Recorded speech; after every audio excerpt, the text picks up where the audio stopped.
Media கிரிக்ஸ் viewers உங்க எல்லாருக்கும் ஒரு பெரிய வணக்கம். இன்னைக்கான வீடியோ என்ன அப்படின்னா, இந்தியாவின் சவுத் ஆப்பிரிக்காவோட டெஸ்ட் சீரீஸ் பாக்ஸிங் டே டெஸ்ட் ஒரு மாதிரி நல்லா அமையும் இந்தியாவுக்கு அப்படின்னு நான் யோசிச்சுட்டே இருந்தேன் இந்த டெஸ்ட் சீரீஸ் ஆரம்பிக்கிறதுக்கு முன்னாடியே. பிகாஸ் இது வரைக்கும் வந்து சவுத் ஆப்பிரிக்காவுக்கு போயிட்டு அங்கே சீரீஸ் ஜெயிச்ச ஒரு டெஸ்ட் டீம் அப்படின்னா அது வந்து பார்த்தீங்கன்னா ஸ்ரீலங்கா மட்டும்தான். இந்த வாட்டி அந்த ரெக்கார்டை எப்படியாவது உடச்சிட்டு வருவார் ரோஹித் சர்மா, இந்தியன் டீம் வந்து இந்த சீரீஸை வின் பண்ணிட்டு வருவாங்க அப்படின்லாம் யோசிச்சு தான் இந்த டெஸ்ட் மேட்சை பார்க்க ஆரம்பிச்சோம். பட் ஆனால் வந்து பார்த்தீங்கன்னா அன்பார்ச்சுனேட்லியா இந்தியா தோத்துட்டாங்க. பட் ஃபர்ஸ்ட் இன்னிங்ஸில் வந்து எஸ்எஸ்வி ஜெய்ஸ்வால் 17 ரன்ல அவுட்டு, ரோஹித் 5 ரன்ல அவுட்டு. பட் ஆனால் அங்கே வந்து கேமை ராகுல் எடுத்துட்டு போனார். கோலி அண்ட் ஸ்டேஸ் கிட்ட ஒரு குட்டி பார்ட்னர்ஷிப் வந்தாலும் அதுக்கப்புறம் கேஎல் ராகுல் வந்து அந்த டே 2க்கு அந்த கேமை எடுத்துட்டு போனதே பெருசு. இல்லைன்னா முதல் நாளே வந்து பார்த்தீங்க அப்படின்னா நம்ம ஆல் அவுட் ஆயிருப்போம். ராகுலோட அந்த 2வது நாளில் அடிச்ச ஒரு செஞ்சுரி வரைக்கும் அந்த மேட்ச் அவர் அதுக்கப்புறம் 101 ரன்ல அவுட் ஆனாரு. ஸோ இந்தியா ஒரு 245 அப்படிங்கிற மாதிரி வந்து பார்த்தீங்கன்னா அடிச்சிருந்தாங்க. பட் ஆனால் சவுத் ஆப்பிரிக்கா வந்து பார்த்தீங்கன்னா டோட்டலாக இந்தியாவை அவுட் பிளே பண்ணிட்டாங்க அப்படின்னே சொல்லலாம். பிகாஸ் அவங்களோட முன்னாள் கேப்டன் அண்ட் டீன் எல்கர் இன்னும் அவர் விளையாண்டுக்கிட்டு இருக்காரு. அவர் வந்து பார்த்தீங்கன்னா வேற மாதிரி ஆட ஆரம்பிச்சுட்டாருங்க. அவரோட கேம் தான் இந்தியா வந்து பார்த்தீங்கன்னா தோக்க அடிச்சிச்சு அப்படின்னே சொல்ல முடியும். ஒரு 100 தாண்டி அவர் வந்து இன்னைக்கும் நல்லா விளையாண்டாரு அப்படின்னே சொல்ல முடியும். எஸ், அதுக்கப்புறம் ஒவ்வொருத்தங்கள்டேருந்து சின்ன சின்ன பார்ட்னர்ஷிப் கிடைச்சிச்சு. குறிப்பாக வந்து பெட்டிங்கம் அவர் வந்து ஒரு 56 ரன் அடிச்சாரு. மார்க்கோ ஜான்சன் கடைசியில் 84 நாட் அவுட், அதெல்லாம் ரொம்ப நல்லா இருந்தது.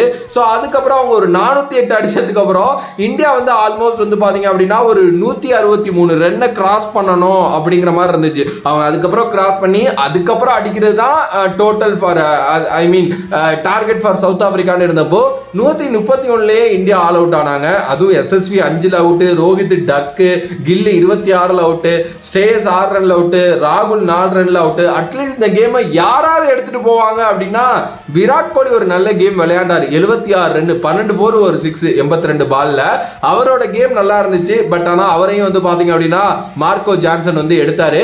உண்மையுமே சவுத் ஆப்பிரிக்கா பிச்சு வந்து அவ்வளோ ஈஸியாக இல்லைன்னு தான் சொல்ல முடியும். எஸ், அது வந்து பார்த்தீங்க அப்படின்னா விளையாடுறதே கஷ்டமாக தான் இருந்துச்சு. ஈவன் தோ சவுத் ஆப்பிரிக்கன் பிளேயர்ஸுமே அவ்வளோ ஸ்ட்ரகிள் ஆனாங்க. பட் ஆனால் இந்தியன் டீம் வந்து பார்த்தீங்கன்னா ஒரு மாதிரி செட்டான டீம்னு நான் யோசித்தேன். பட் ஆனால் எஸ்எஸ்வி ஜெய்ஸ்வால் மறுபடியும் டெஸ்ட் செய்யப்பட்டார் ஒரு நல்ல பவுலிங்க்கு அகெயின்ஸ்டாங்கிறது ரொம்ப நல்லா தெரியுது. ஏன்னா அவர் வெஸ்ட் இண்டீஸோட நல்லா விளையாண்டாருன்னு தான் நம்பி ஓப்பன் பண்ண வச்சாங்க. பட் ஆனால் ஒரு குவாலிட்டி பவுலிங்க்கு அகெயின்ஸ்டா இன்னும் அந்த இன்எக்ஸ்பீரியன்ஸ் அப்படிங்கிறதையும் ரொம்ப நல்லா காட்டிட்டார் அவர். ஏன்னா அடிக்கணும் அப்படின்னு யோசிக்கிறாரு அவர், அது பண்ணவே கூடாது டெஸ்ட் கிரிக்கெட்டில். எஸ், ஆப்வியஸ்லி அந்த மைண்ட் செட்லாம் இன்னும் போக போக தான் அவருக்கு வளரும். இது மாதிரி நிறைய விஷயங்கள் சொல்லிட்டே போகலாம். ஈவன் தோ ஒரு சில எக்ஸ்பீரியன்ஸ் கேம்பைனர்ஸ், குறிப்பாக ஃபாரின்ல எக்ஸ்பீரியன்ஸ் கேம்பைனர்ஸ் வந்து விளையாடாத பிளேயர்ஸ் இருந்தது ஒரு மிகப்பெரிய மைனஸாக இருந்துச்சு. எக்ஸாம்பிள் ஒரு புஜாரே, ரகானே, ஜடேஜா இவங்களெல்லாம் சொல்கிறேன். அண்ட் ஜட்டு அவருக்கு பேக் ஸ்பேசம்னால விளையாடலை, அஸ்வினை விளையாட விட்டாங்க. அஸ்வினுக்கு வந்து சனா கண்ட்ரீஸில் பெருசாக ரெக்கார்ட்ஸ் கிடையாதுங்கிறது தெரியும். குறிப்பாக சவுத் ஆப்பிரிக்காவில் அவர் பெருசாக நல்லா பண்ணதே கிடையாது. பட் வேற வழி இல்லாமல் விளையாட வச்சாங்க. இந்த வாட்டி ஒரு சொதப்பல் அவர்கிட்ட பேட்டிங் அண்ட் பவுலிங்கில் அப்படின்னே சொல்லலாம். ஓகேங்க, பரவாயில்ல. இது வந்து அன்எக்ஸ்பெக்டடாக அப்படின்னா கிரிக்கெட் தெரிஞ்ச நிறைய பேர் இது வந்து எக்ஸ்பெக்ட் பண்ணதான். பிகாஸ் சவுத் ஆப்பிரிக்காவில் வச்சு அடிக்கிறது ரொம்ப கஷ்டம் மக்களே. அது வந்து ரொம்ப ரொம்ப ரொம்ப கஷ்டம். ஒரு சீரீஸ் வின் பண்ணுறதுலாம் ரொம்ப கஷ்டம். அண்ட் இந்த வாட்டி அந்த சீரீஸ் போயிருச்சு. அட்லீஸ்ட் இன்னொரு மேட்ச் இருக்கு, பார்க்கலாம் என்ன நடக்க போகுது அப்படின்னு சொல்லிட்டு. நம்ம சைட்லேருந்து கேஎல் ராகுல் அண்ட் விராட் கோலி இவங்க 2 பேருக்கும் ஒரு பெரிய ஹேட்ஸ் ஆஃப். பவுலர் வைஸ்ல பும்ரா ரொம்ப நல்லா பண்ணியிருந்தாரு. ஆப்வியஸ்லி 4 விக்கெட்ஸ் ரொம்ப நல்லா எடுத்திருந்தாரு.